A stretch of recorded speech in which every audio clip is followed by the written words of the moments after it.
Hello YouTube pipe community, Scott Taylor and Night Train Piper here. I wanted to just do a quick review of tobacco that I tried back in 2020 when I was first a new pipe smoker, and it's called Purple Cow by Cornell and Diehl. This is my tin. This is the first Cornell and Diehl I think I ever tried.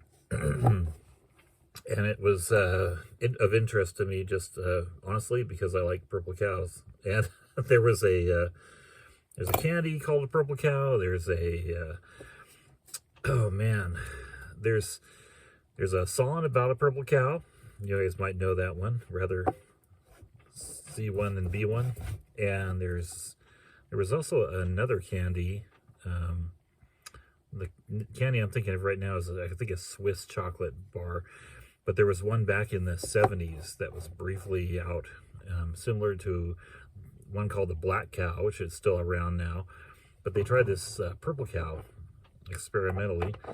It had this really sort of lavendery color to it, otherwise the same as a Black Cow or a Sugar Daddy, or it was the same kind of deal, just taffy on a stick, kind of. So anyway, that's beside the point here. Had nothing to do with this tobacco, let me tell you. So this stuff is it's a Bob Ranowski blend. So he's the guy who did Haunted Bookshop. This has Burley's, Virginia, Latakia, and Madero. Now I think it's primarily Burley's. It's about, to me, it's way up there, 80% Burley's maybe. I don't taste the Latakia in here. I don't really taste the Virginia either. It's there, I'm sure, just to provide some good burn quality, probably.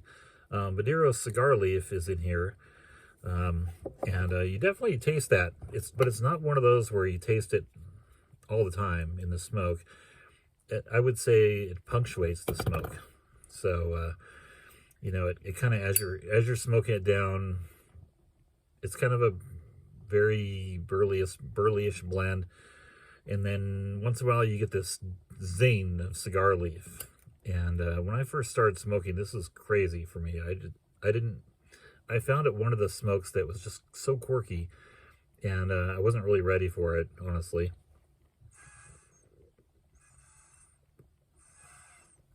So I kind of kept it in my rotation, which was a tiny little rotation at the time. But I would just smoke it once in a while when I felt something different. So this tin, I don't think I've smoked this in over a year probably. But this is crazy because this thing has been sitting there open on my shelf out in my smoke shack here. This is what it looks like. This kind of, it's mostly pretty light brown and medium brown. And there's little black pieces in there, which I think are the Latakia. And I don't know what the cigar leaf looks like, but you know, it's in there. And like I said, it's just notes of cigar leaf that hit you once in a while, and I like it now. So I just picked this up, like I said, after probably more than a year of smoking it, and it's so smooth. I think this was a 2020 tin, so a couple of years of age on it here.